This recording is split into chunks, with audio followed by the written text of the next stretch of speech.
Every year at this time, Duffy's World consults with fabled original thinker Keith Bratton on his latest attempt to wipe out the hangover in our lifetime.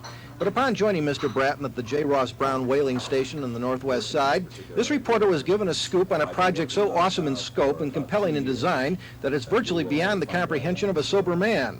The proposed Alcohol of Fame, to pay tribute to the valuable contributions alcohol has played in our growth as a nation, our military superiority, technology, the arts, literature, fortifying our courage, and perhaps most of all, stimulating our creativity. For example, the Pet Rock, for instance, which made such a hit, was conceived in a bar by a member of the same fraternity I'm in, the advertising fraternity. This was one of the great creative strokes of our time.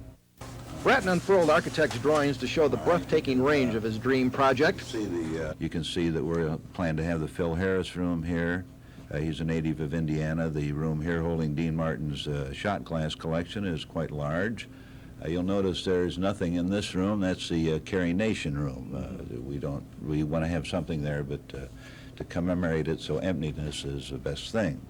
We're going to have probably other exhibits here. Miles Davis, who makes Alka-Seltzer, maybe Bayer aspirin tablet. What Bratton ultimately plans is a building about the fifth of a skyscraper, leaning precisely 8 degrees to the left. The tentative location of the proposed Alcohol of Fame is nothing short of critical.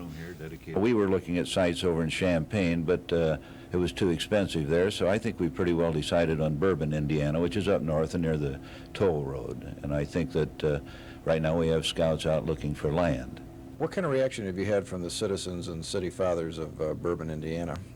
This is probably the first time they've heard of it. We don't want land values to soar. The costs are staggering, really. When we get right down to it, we're going to have to raise money by drink-a-thons. We're going to have to solicit money from distillers, brewers, and the like. Get anything we can. It will take a while because, as you know, money's tight. But all this is in the future. Bratton has again been toiling round the clock to come up with one of his yearly New Year's Day hangover cures, notable for their creativity, imagination, and total ineffectiveness. As prepared by the whaling station's Angie Cox, the 79 Bratton cure dwells on energy conservation with a concoction he calls the Energy Whiz.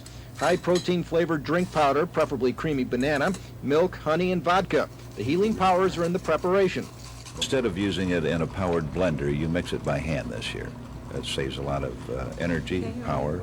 Of course, you can drink it by candlelight, which is better than having bright lights on to shock your eyes. And it's best to either drink it in a room of around 65 or 60 degrees, a cold room if you can. Only time will tell whether this is the scientific breakthrough the world has been looking for in trying to eradicate one of our most insidious maladies. For in the belief of Keith Bratton, something must be done to keep the mind clear at all times so man can continue to dream up and create the monuments symbolic of our times. For the news, Reed Duffy, Channel 6.